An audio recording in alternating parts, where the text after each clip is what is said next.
Bonjour à vous tous, à nouveau une vidéo pour continuer notre travail sur les parallélogrammes et sur la démonstration. On commence par corriger l'exercice que vous aviez à faire pour aujourd'hui, pas terminé, donc vous devez le faire en entier. Alors, pour chaque énoncé, trace une figure à main levée, puis justifie tes réponses. Alors, le quadrilatère NOIR est un parallélogramme, déjà. Donc, on va donc déjà tracer un parallélogramme basique à main levée, comme ceci. Qui ressemble à peu près à un parallélogramme. NOIR, NOIR. Et on a RN qui vaut 4. Et on demande quelle est la longueur OI. Donc la longueur qui est ici. Alors c'est évidemment 4. Pourquoi c'est évidemment 4? Parce qu'on sait que dans un parallélogramme, les côtés opposés ont la même longueur. Vous voyez, donc le fait de faire le dessin, ça vous donne quasiment la réponse. Après, il faut l'écrire, la réponse, évidemment. On a NOIR est un parallélogramme. Vous voyez que même si ça fait un mot noir ici, il faut lire NOIR. Parallélogramme. Donc, RN est égal, ou encore mieux, marqué OI égale RN directement. Et comme ça, j'ai directement OI égale 4 cm. Et ça y est, j'ai prouvé ce qu'on m'a demandé. Deuxième question. Le quadrilatère BLEU, là c'est un quadrilatère, est un parallélogramme. C'est aussi un parallélogramme. Donc déjà, je vais donc tracer encore. Tiens, de quoi faire. Je vais le faire en bleu. Donc je trace un parallélogramme qui s'appelle donc BLEU. Il est de centre S.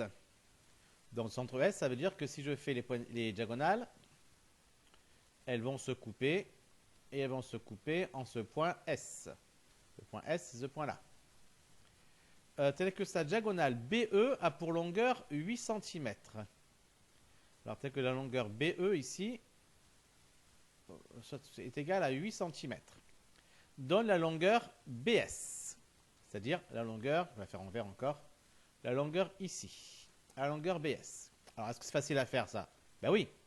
Puisque BE vaut 8, ben c'est que BS vaut 4. Pourquoi? Parce qu'on sait que S, c'est le milieu de BE. Et pourquoi est-ce qu'on sait que c'est le milieu? Parce que dans un parallélogramme, les diagonales se coupent en leur milieu. On va donc dire qu'on a BLEU est un parallélogramme. Voilà, parallélogramme. Donc, on peut préciser en français aussi. Donc, ces diagonales, si on veut mieux préciser les choses, se coupent en leur milieu. Ce qui ici signifie que S est le milieu. Alors, le milieu de LU, mais ça ne m'intéresse pas. Ici, ce qui m'intéresse, c'est que c'est le milieu de BE. Et que donc, la distance BS, c'est BS qu'on demande, oui, BS, est égale à BE sur 2, ou même divisé par 2. Et ça nous fait donc un BS qui est égal à 8 divisé par 2, c'est-à-dire un BS qui est égal à 4 cm. D'accord? Alors dans le petit tas, ce qu'on aurait pu rajouter, vous avez vu ici, j'ai marqué directement OI égale RN dès la deuxième ligne. On aurait pu mettre ici une deuxième ligne qui disait donc ces côtés opposés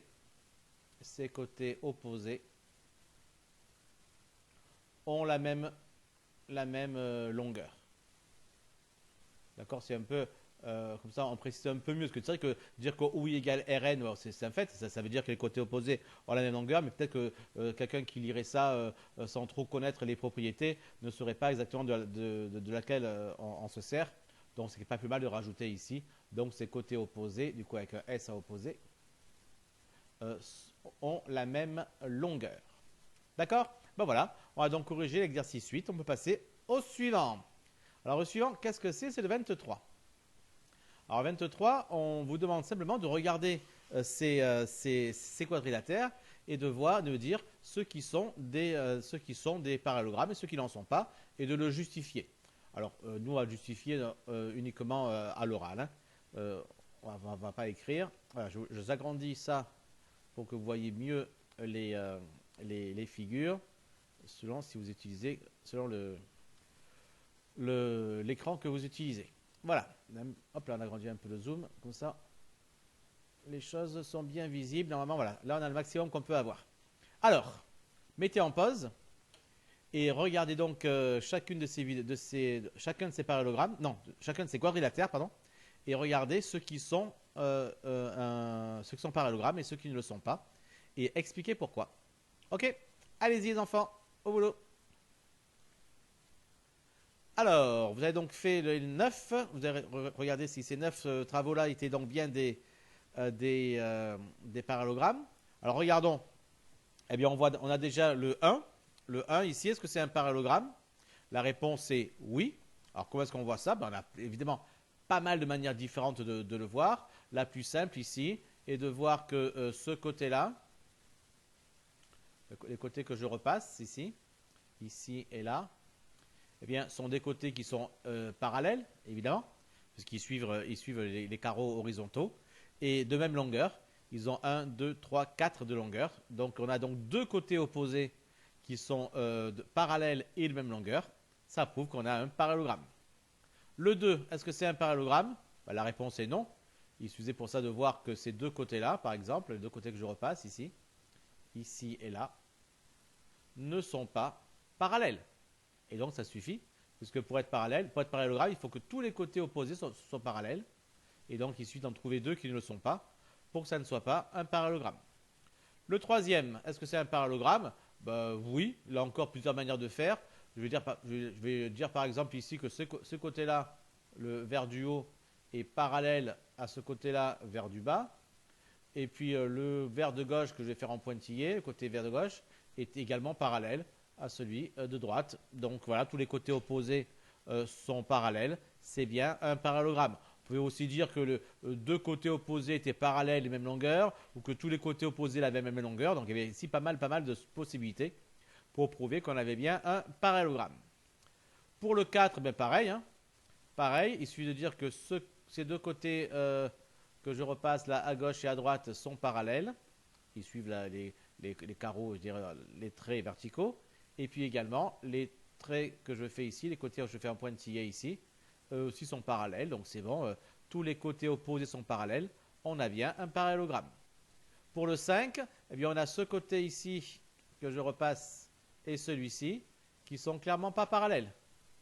Donc ça suffit pour ne pas être un parallélogramme. Alors bien sûr, vous direz, ceux-là que je fais en pointillé, eux sont parallèles. Oui, et alors, s'en fiche. Pour être un parallélogramme, il faut que tous les côtés opposés soient parallèles. D'accord? Pas seulement que j'en trouve certains. Il faut que ça marche pour tous. Et là, ça ne marche pas pour tous. Pour le 6, alors là, le plus simple pour le 6, c'est de regarder ces deux côtés-là, le côté du haut et le côté du bas. Ils sont parallèles, évidemment. Ils ont la même longueur, deux carreaux. Donc, deux côtés opposés, même longueur et parallèles. Ça suffit pour avoir un parallélogramme. Alors, pour le 7, c'est un peu plus délicat. Parce que, oui, effectivement, les côtés sont parallèles, mais ils ne suivent pas les carreaux. Donc, c'est un peu moins facile à voir. Oui, les côtés ont la même longueur, mais ils ne suivent pas les carreaux. Donc, c'est un peu moins facile à voir, etc. Alors, néanmoins, on peut y arriver. Regardez, comment on fait? Eh bien, on va tout simplement considérer, je vais m'intéresser à ce côté-là par exemple, d'accord? Ce côté qui est en haut à gauche, que je repasse en vert. Eh bien, ce côté que j'ai repassé ici, se trouve être l'hypoténuse d'un triangle rectangle que je fais en pointillé. D'accord? Et quelles sont les dimensions de ce triangle rectangle? Ce sont 2 carreaux pour ici et 3 carreaux pour là. Et évidemment, à quelque endroit que vous allez tracer un triangle rectangle avec 2 et 3, eh bien, l'hypoténuse que vous obtiendrez sera la même que celle-là. Bien, regardons le côté qui est en face. Celui-ci. Celui-ci, c'est aussi l'hypoténuse d'un triangle rectangle dont les dimensions sont 2 et 3. Donc forcément, les deux hypoténuses que j'ai repassées en vert sont forcément les mêmes. Et donc, on a donc bien deux côtés opposés qui ont la même longueur. Ce n'est pas suffisant, car on n'a pas prouvé ici que c'était parallèle. On pourrait, mais le plus simple ici sera de considérer plutôt ces deux autres côtés que je vais faire en orange, qui sont eux aussi des hypoténuses de triangles rectangles identiques. D'ailleurs, ils mesurent combien ces triangles rectangles? Aussi 2 et 3. Aussi 2 et 3. Donc en réalité, on a même les 4 côtés qui ont tous la même longueur. Donc forcément, les côtés opposés ont la même longueur. On aura donc bien un parallélogramme. Ça s'appelle même d'ailleurs un losange. Vous le connaissez déjà, ce mot évidemment, mais on le reverra tout à l'heure. Le 8, bah là c'est facile. Hein. Ce côté-là et ce côté-là, c'est même pas la peine d'imaginer que ce soit parallèle. D'ailleurs, les autres non plus d'ailleurs. Et quant au 9, eh bien là, on va faire pareil que pour le 7. Regardez. Le côté ici, c'est l'hypoténuse d'un triangle rectangle de dimension 1 et 3, tout comme le côté qui est en bas, qui est aussi l'hypoténuse d'un triangle rectangle de côté 1 et 3. Donc forcément, ils ont la même longueur. Et quant aux autres côtés,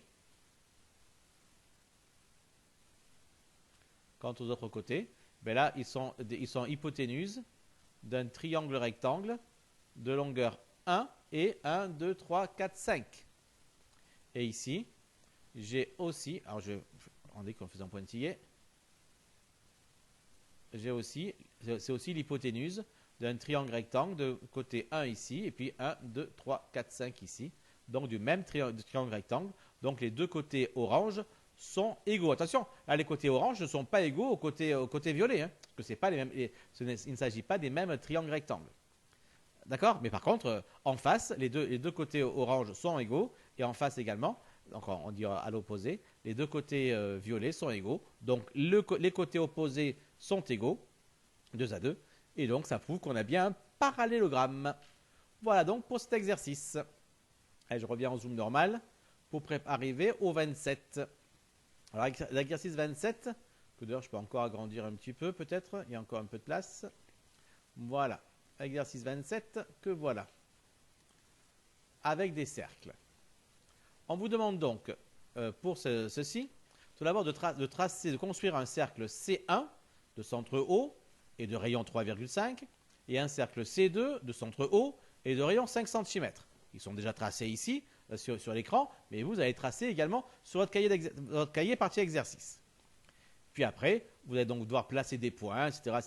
Et à l'arrivée, vous récupérerez ainsi un parallélogramme. D'accord? Et vous répondrez aux questions. Donnez les longueurs NP et QR. C'est un peu caché, il y a marqué après. Justifie ta réponse. Là, vous justifiez à l'écrit, hein, pas seulement à l'oral. Ok? Allez, mettez en pause et faites votre exercice. On se retrouve après pour la correction. Voilà, donc vous avez donc fait les cercles, vous avez donc placé les points. Alors qu'est-ce qu'il fallait placer comme point? Placez deux points N et P sur le cercle C1, tel que NP c'est un diamètre de C1. Donc il suffit donc de tracer un diamètre, donc une corde qui passe par l'origine, et un des points sera N et l'autre point sera P. Ensuite, place deux autres points Q et R sur C2, non alignés avec N et P, tels que QR soit un diamètre de C2. Voilà. Normalement, si vous avez fait le travail avec sérieux ainsi que les vidéos précédentes, cet exercice vous rappelle quelque chose. Donc vous avez donc un point Q, par exemple ici, celui-là, et un point R, par exemple ici. Parce qu'on a déjà fait un truc comme ça. Démontrer que NQ PR est un parallélogramme. On va faire une petite couleur ici. NQ PR est un parallélogramme. Alors, donc, je vais enlever ça, sinon ça ne passe plus par les points. Alors, pourquoi est-ce que c'est un parallélogramme? Qu'est-ce qu'on voit ici? Est-ce qu'on a les côtés opposés de même longueur? On n'en sait rien. Est-ce qu'ils sont parallèles? On n'en sait rien.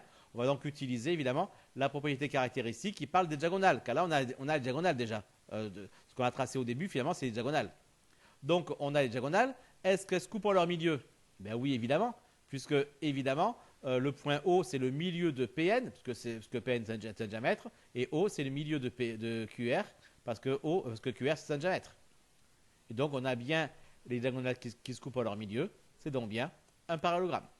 Donc, on va écrire tout ça. On a Qu'est-ce qu'on a donc? On sait que on commence par NP. NP est un diamètre d'un cercle de centre O. Ça signifie quoi? Ça signifie que O est le milieu du segment NP. Mais on a aussi le segment QR qui lui aussi est un diamètre. Là, c'est le diamètre de C2 qui est aussi un cercle de centre O. Et donc, ça nous prouve aussi que O est le milieu du segment QR. Donc, les diagonales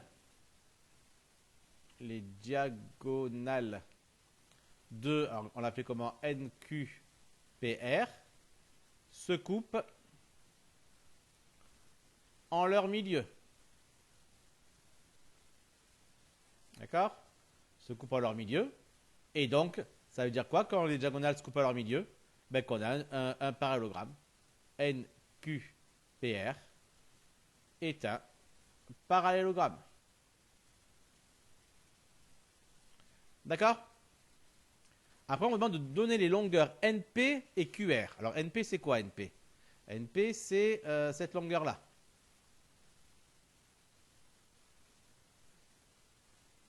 Et puis QR également. QR. Non, pas aussi cette couleur-là, pourquoi pas?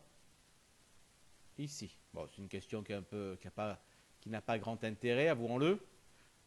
Pourquoi? Parce que NP, c'est quoi? Ben, par définition, NP, c'est un diamètre de C1, d'un cercle de rayon 3,5. Donc, on n'a même pas besoin ici d'utiliser les propriétés du parallélogramme.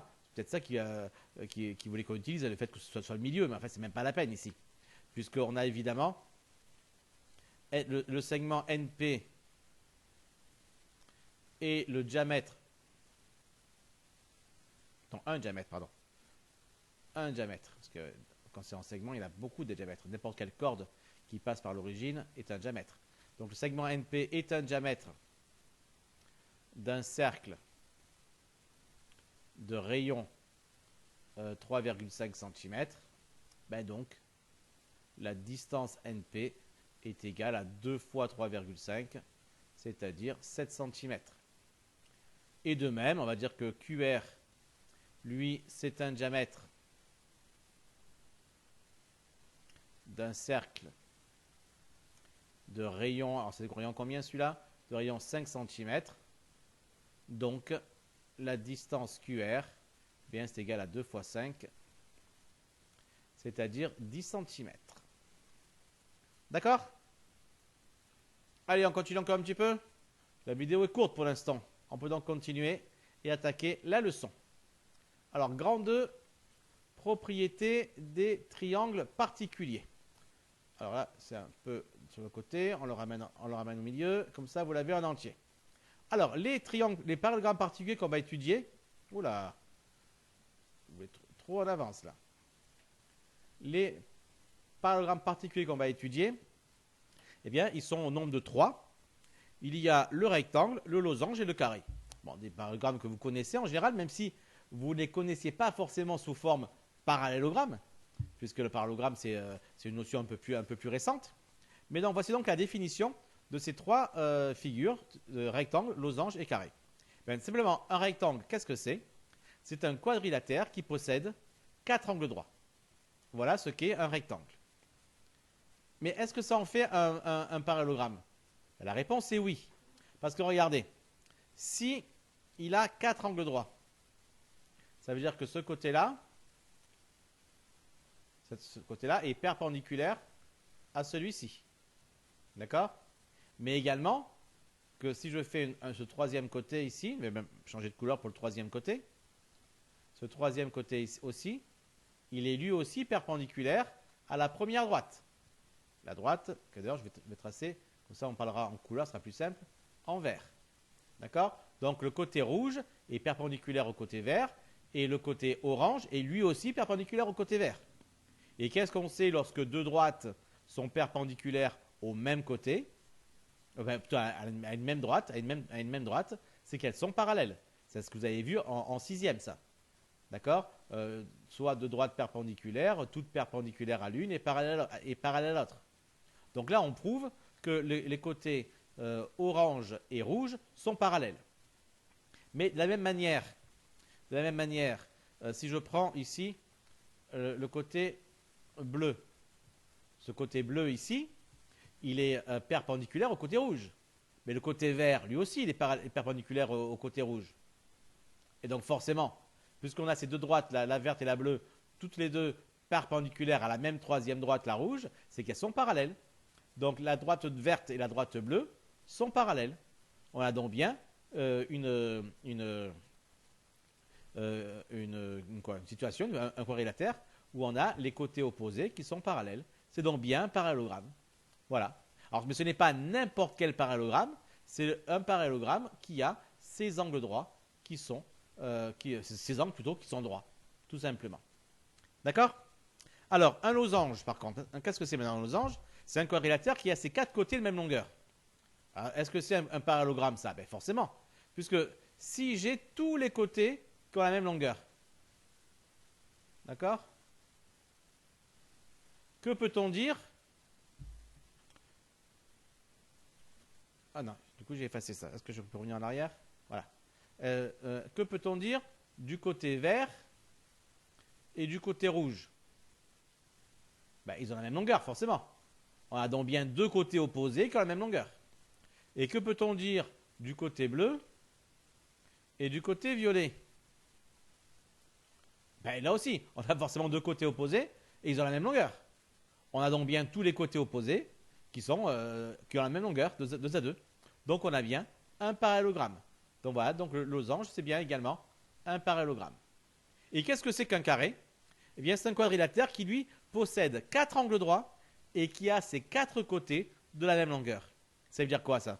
Eh bien, ça veut dire que s'il a 4 angles droits, ça s'appelle comment ça? Ça s'appelle un rectangle. Et s'il a ses 4 côtés de même longueur, ça s'appelle comment ça? Ça s'appelle un losange.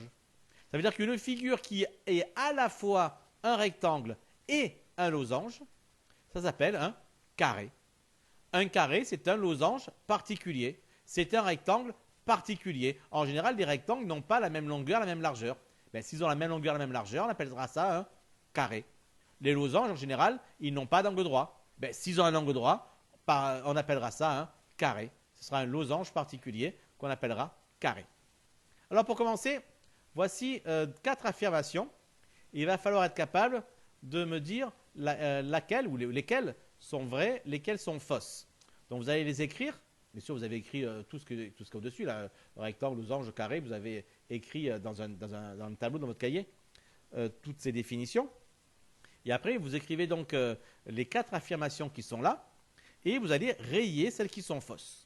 Voilà, donc vous mettez en pause, comme ça vous avez le temps d'écrire correctement la leçon, et après d'écrire ces affirmations et de barrer celles qui sont fausses. Allez-y. Alors, lesquelles de ces affirmations sont fausses? Un carré est toujours un rectangle, est-ce que c'est vrai? Ben oui. Pourquoi? Parce qu'un carré, il a forcément 4 angles droits. 4 angles droits. Donc forcément, c'est un rectangle. Donc c'est vrai. Un rectangle est toujours un carré. Ah ben non. Je dirais même que le plus souvent, un rectangle n'est pas un carré. Dans le dessin qui est fait là-haut, encore en haut à droite, le rectangle qui est dessiné ici, est-ce que c'est un carré? Pas du tout. En général, même un rectangle, ce n'est pas un carré. C'est rarissime qu'on obtienne un rectangle qui soit un carré. C'est le cas, bien sûr, ici. Ici, on a un rectangle qui est un carré. Donc, évidemment, un rectangle est toujours un carré. C'est faux. Un carré est toujours un losange. Ben oui, évidemment. Puisque un carré, par définition, il a ses 4 côtés de même longueur. Donc, forcément, c'est un losange.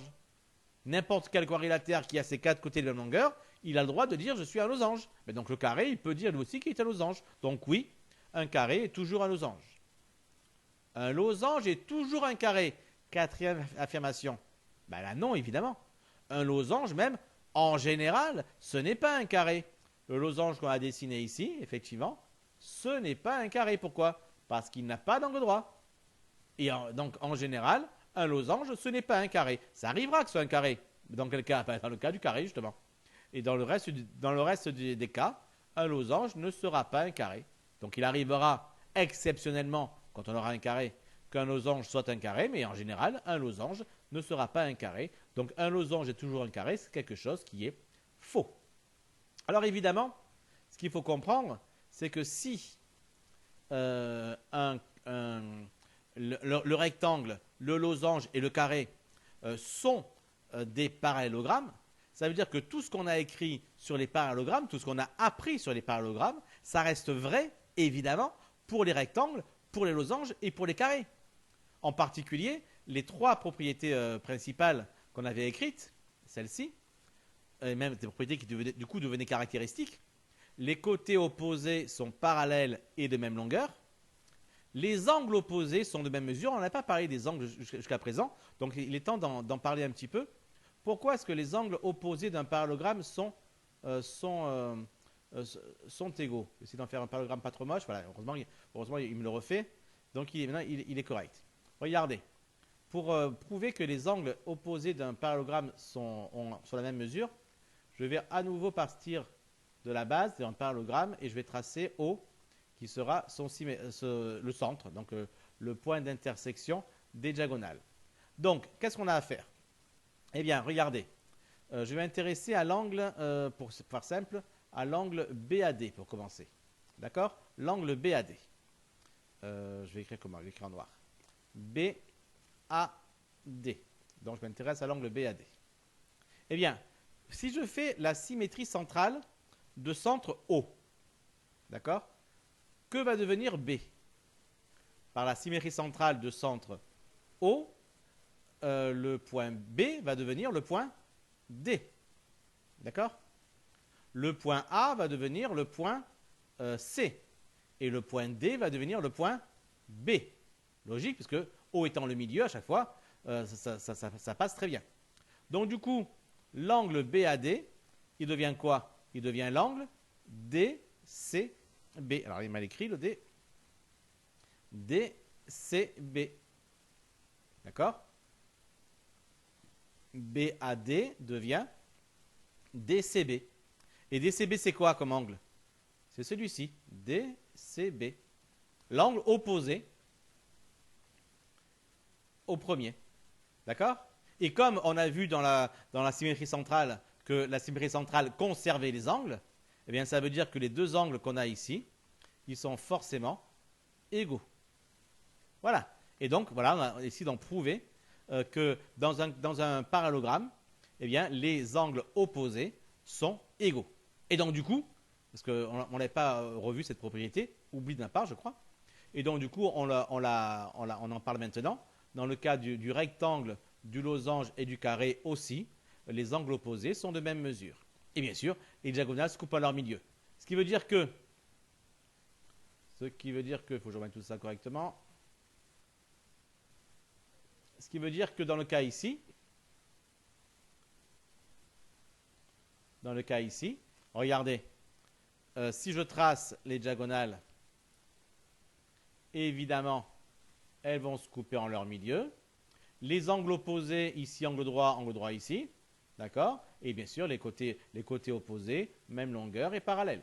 Alors, j'ai fait dans des cas particuliers, mais il y a également pour les autres côtés.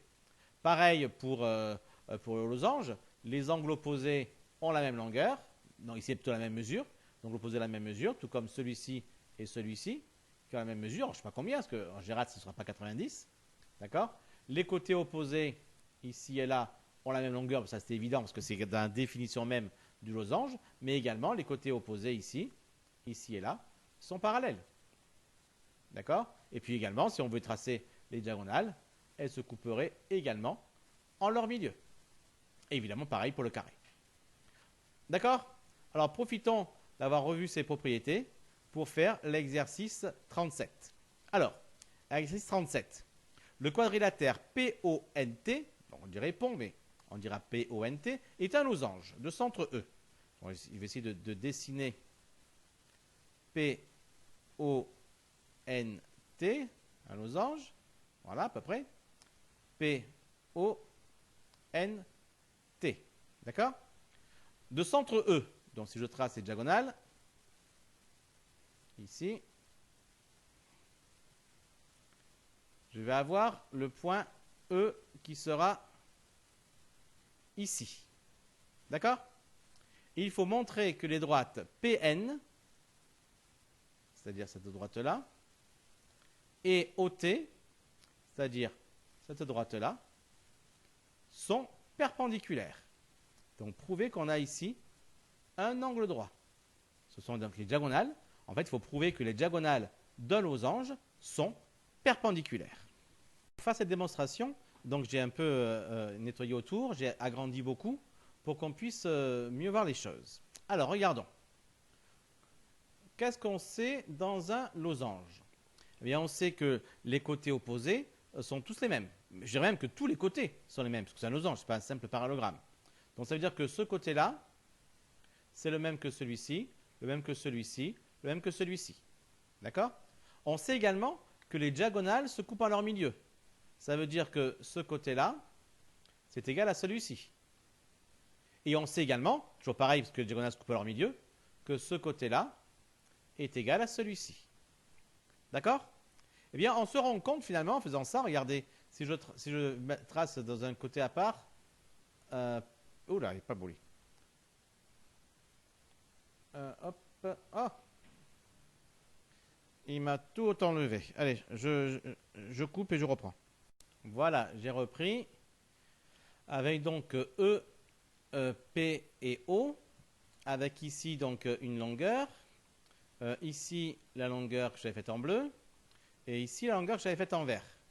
Et on voit que tous les triangles sont exactement les mêmes. D'accord? Les 4 triangles que j'ai ici, que je vais numéroter 1, 2, 3 et 4, sont tous exactement les mêmes. Ce sont des triangles qui ont une longueur violette, une longueur bleue et une longueur verte. Exactement les mêmes. Et donc, s'ils sont tous les mêmes, ils ont évidemment tous les mêmes angles. Alors, ça va donner quoi comme angle? Ben, tous les angles sont les mêmes. Donc, effectivement, par exemple, on peut dire que l'angle qu'il y a entre le violet et le bleu, ici, ben, on le retrouvera également entre le violet et le bleu, ici. On retrouvera également entre le violet et le bleu, ici. Et entre le violet et le bleu, ici. C'est vrai. Mais ce n'est pas vraiment ce qui va nous intéresser, nous.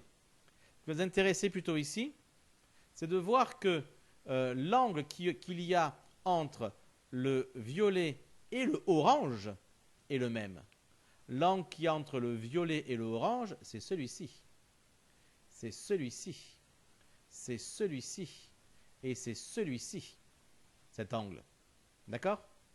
Et quand on voit qu'en faisant ces 4 angles verts, qu'est-ce que j'ai fait? J'ai fait un tour complet. D'accord? Donc si je fais un tour complet, ça fait un angle de combien? Ça fait un angle de 360 degrés. Pour ceux qui ne le sauraient pas, évidemment, j'ai l'angle plat ici qui fait 180. Donc si je mets un deuxième angle plat derrière, ben, ça fait 180 plus 180, ça devient 360. Donc si je fais un tour complet, je fais 360 degrés. Et ces 360 degrés sont partagés entre 4 angles identiques. On a bien vu que tous les angles étaient les mêmes. Donc combien va mesurer chacun de ces angles? Eh bien 360 divisé par 4. Et 360 divisé par 4, ça fait 90. Et donc j'ai bien un angle droit. D'accord? On va quand même écrire un petit peu tout ça. On va revenir à un zoom normal, un zoom à 100 pour avoir de la place pour écrire. Alors, qu'est-ce qu'on a donc? On a, comment dire ça? PONT est formé de 4 triangles égaux. C'est-à-dire quoi, triangles égaux? C'est-à-dire qu'ils ont les mêmes longueurs et donc les mêmes angles. D'accord? Donc, l'angle qui nous intéresse, on va l'appeler PET, l'angle PET, d'accord? C'est le premier angle que j'avais marqué ici comme devant être l'angle droit, d'accord? L'angle PET, il va mesurer combien? Il va mesurer ici, on voit 360 divisé par 4, c'est-à-dire 90 degrés. Et donc, puisque l'angle vaut 90 degrés, c'est que les droites PN et OT sont perpendiculaires. D'accord? Voilà. Allez, je vous laisse avec le B, le C et le D. Je vous laisse donc chercher quelles propriétés utiliser dans le B, le C et le D pour retrouver pour répondre aux questions qu'on vous pose. Ici, c'est donc trouver une longueur pour le B, prouver qu'on a un triangle isocèle pour le C et trouver une longueur pour le D également. Voilà, vous réfléchissez à ça, vous faites ces exercices-là et on se retrouve la prochaine fois pour la correction. Allez les enfants, bonne journée à tous et à très vite. Ciao, ciao.